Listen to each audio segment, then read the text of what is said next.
Assalamualaikum warahmatullahi wabarakatuh.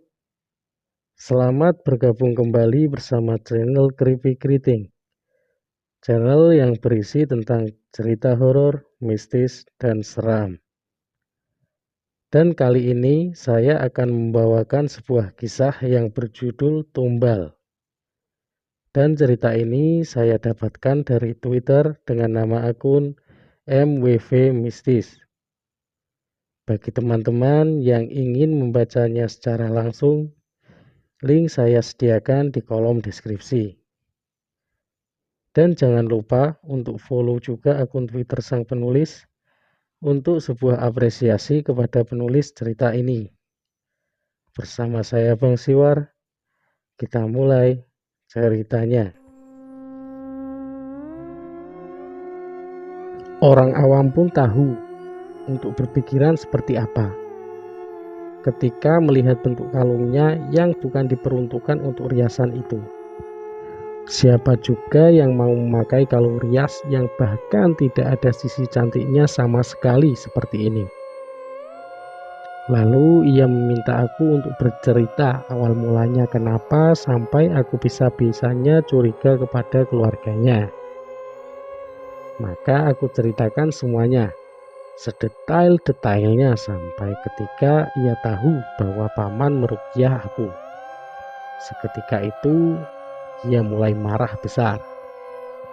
Ia bilang bahwa ia tidak ridho aku diruqyah oleh siapapun termasuk pamanku sendiri, dan meminta aku untuk meminta maaf kepada seluruh keluarganya termasuk temannya. Jika aku menolak, maka ia mengancam bahwa ia tidak mau mempertahankan hubungan rumah tangga ini. Aku betul-betul tidak habis pikir kenapa suamiku yang aku harapkan akan melindungiku malah berkata seperti itu. Dan ia lebih memilih untuk membela temannya daripada istrinya. Aku benar-benar tidak bisa melakukan yang ia minta. Dan apa aku salah untuk diruqyah? Aku benar-benar takut. Kami saling bersikeras. Ia memaksaku meminta maaf, dan aku menolak karena aku tahu akulah di sini yang menjadi korban. Hingga akhirnya ia benar-benar meninggalkanku. Ia mentalak aku, lalu dari sanalah teror yang sebenarnya dimulai. Setelah aku dijatuhi talak, mamaku memintaku untuk kembali ke rumah dan tinggal bersamanya. Ia khawatir terjadi sesuatu lagi padaku, dan benar saja apa yang dikhawatirkan mama terjadi padaku. Setiap malam, aku merasakan atap kamarku diinjak oleh makhluk besar, seolah ia berjalan di atap rumahku. Setiap kali aku pulang bekerja, selalu ada sosok perempuan yang ikut denganku. Bahkan berhari-hari ia menempel di belakangku dan tidak mau pergi. Pernah suatu hari aku pulang kerja dengan menggunakan jasa ojek online. Entah driverku dia indigo, dia mengatakan padaku bahwa ada yang mengikuti kami sejak pertama aku menaiki motor. Makhluknya juga nggak cuma satu, ada perempuan, gendruwo, dan anak-anak. Di saat keadaan semakin tidak kondusif seperti itu, aku memutuskan kembali ke rumah paman. Di saat itulah ia membuka semua yang terjadi padaku, bahwa sejak awal suamiku mendapatkan aku dengan cara yang tidak baik. Ia menggunakan jasa dukun untuk membuatku jatuh cinta padanya. Dukun itu kemungkinan ia kenal dari temannya yang jahat itu, yang menginap di kontrakanku. Medianya kemungkinan berasal dari fotoku. Suamiku mengambil fotoku dari Facebook dan menggunakannya untuk mengikatku agar aku tidak menikah dengan orang lain selain dirinya. Istilahnya gantung waris. Dan itu benar, aku mengalami gantung waris karena berkali-kali jika aku menjalin hubungan dengan seorang pria, maka tidak akan pernah bertahan lama. Selalu seperti itu sampai aku bertemu dengan suamiku yang sekarang. Paman berkata bahwa ia mengetahuinya sejak awal, tetapi ia memilih membiarkan karena ia yakin bahwa apa yang kita tanam maka itu yang akan kita tuai. Jika suamiku nanti memang menceraikan aku, maka ilmu gantung waris tersebut akan kembali kepada dirinya sendiri atas kehendak Allah. Aku tidak tahu apakah apa yang dilakukan oleh teman dan keluarganya kepadaku dilakukan atas seizinnya atau tidak. Ya ini agar aku menurut kepadanya seperti seorang pembantu atau hanya memanfaatkan keberadaanku. Di sini suamiku sudah meninggalkan aku sendirian dengan alasan ibunya sakit dan meminta untuk ditemani. Lalu suatu hari ia mengirim teks via WA, meminta aku untuk memberikan seluruh uang gaji yang selama ini ia kirim kepadaku. Tentu saja dengan jelas aku menolak.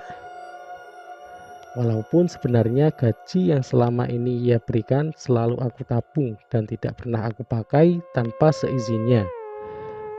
Bahkan ketika ia dinas ke luar negeri pun segala kebutuhan pribadiku menggunakan gajiku sendiri.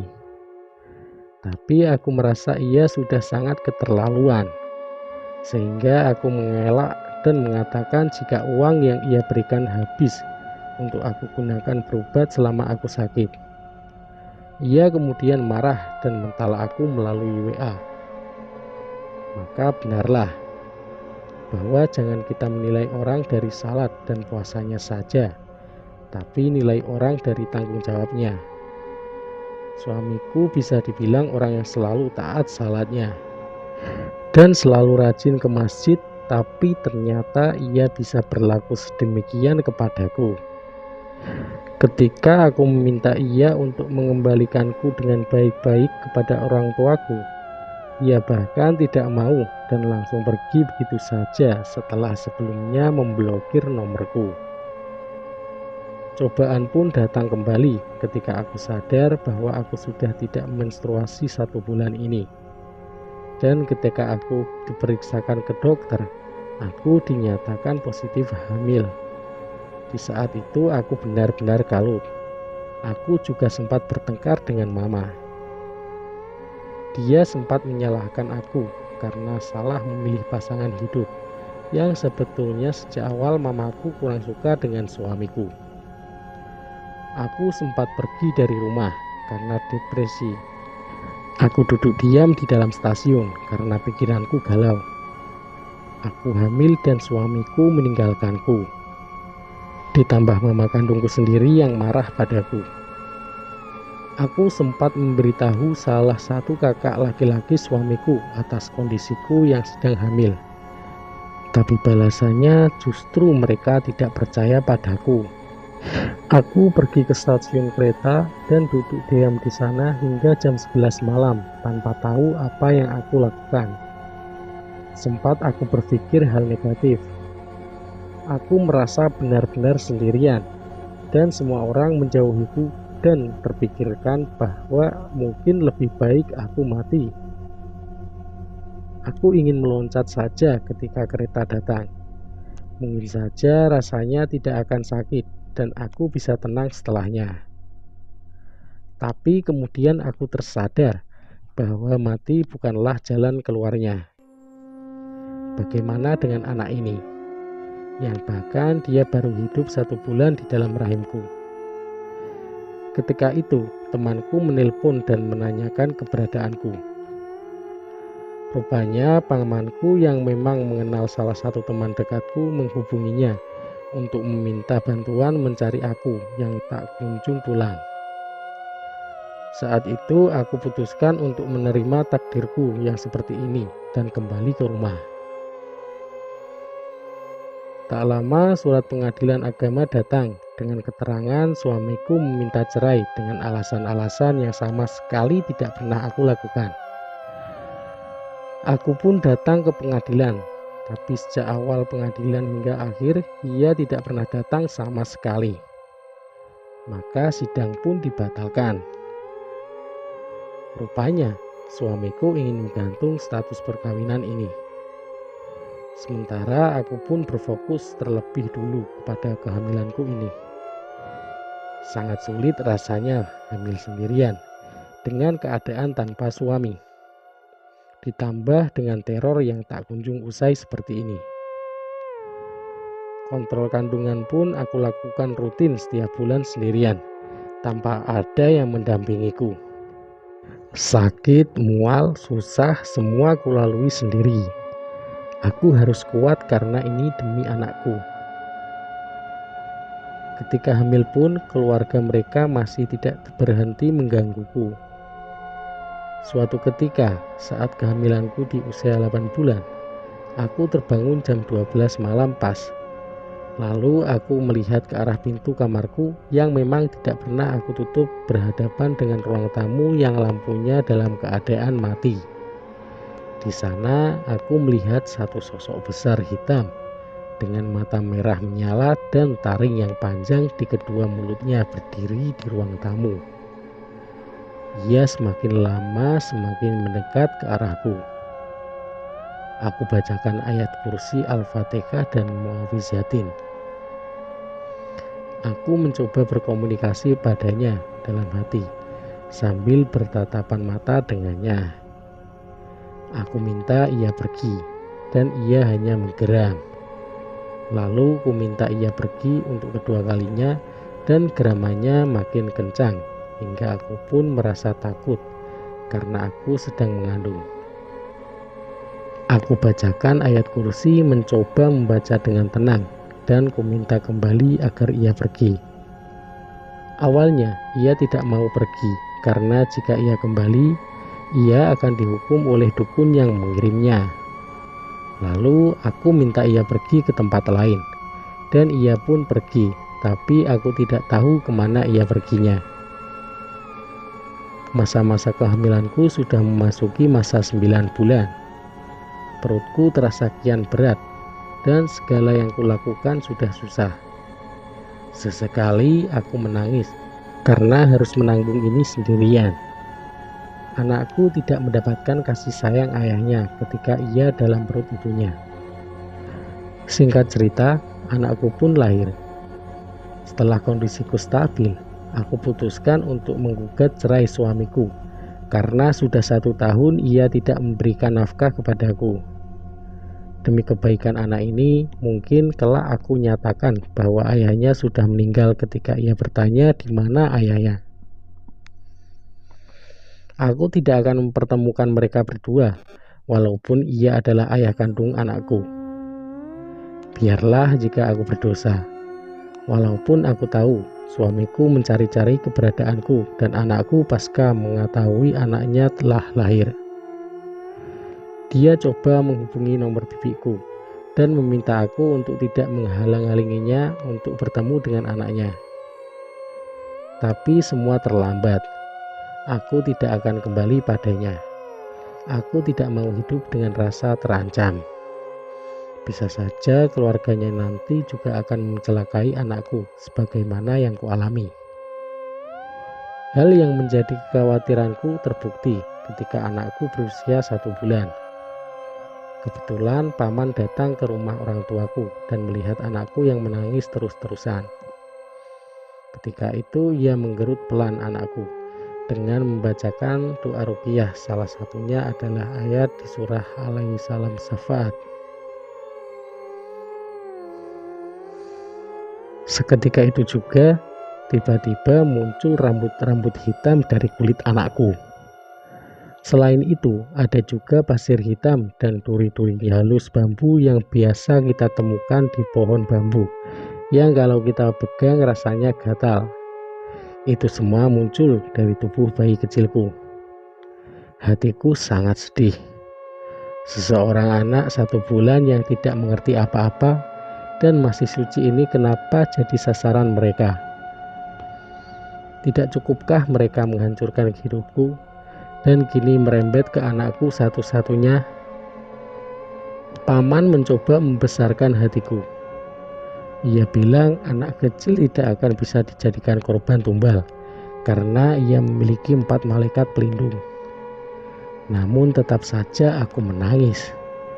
Apa salah anakku?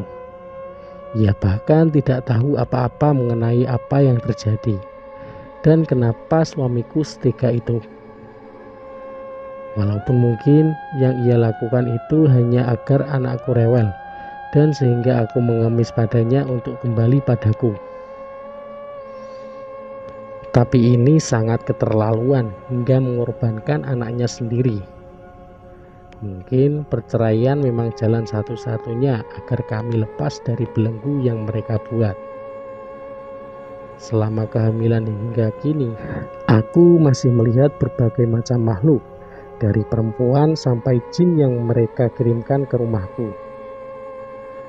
Ditambah lagi, sekarang kakiku pincang secara mendadak tanpa jatuh ataupun karena ulah mereka. Paman bilang mereka menabur sesuatu di dekat kantorku. Jadi ketika aku melewatinya, maka sihir yang diberikan oleh dukunnya akan langsung menimpaku. Rasanya kakiku sangat sakit, seperti diikat kuat dengan tambang. Aku bahkan pernah merasakan ditarik oleh sesuatu saat aku tidur. Jujur, aku lelah. Aku takut. Aku hanya ingin semua ini berakhir dan aku tidak ingin lagi memiliki urusan dengan suamiku ataupun keluarganya lagi. Pamanku juga sempat menggambarkan sosok yang mereka kirim, berwujud burung api dengan tinggi melebihi atap rumahku. Sosok itu dikirimkan ke rumahku ketika aku memberitahu keluarganya bahwa anakku telah lahir. Dan tak berapa lama muncul keganjilan pada anakku. Ia selalu menangis jika aku bawa ke dalam kamarku. Beberapa waktu lalu, ketika aku bergantian menjaga anakku dengan mama, dari depan rumah mama mendengar tawa kuntilanak yang cukup nyaring dan melengking. Setelah suara itu, anakku terus-menerus menangis dan tidak tidur sama sekali selama 2 hari hingga jatuh sakit. Merasa rumahku tak lagi aman, maka aku berinisiatif menitipkan anakku ke rumah kerabat jauhku dan aku merahasiakannya dari suamiku. Aku tidak ingin lelaki itu mengetahui di mana anakku tinggal. Hal lain yang membuatku semakin sedih adalah anakku tidak pernah mau jika aku gendong. Paman bilang selalu ada makhluk yang mengikuti di belakangku. Maka anakku pun tidak mengkonsumsi ASI sama sekali, karena jika aku yang menggendong, ia langsung menangis keras. Bisa dibayangkan bagaimana rasa sakitnya hati seorang ibu tidak bisa menyusui anak kandungnya sendiri. Dan bahkan sang anak menolak bersentuhan kulit dengan ibu yang telah mengandungnya. Rasa sakit dan sedih itulah yang aku rasakan.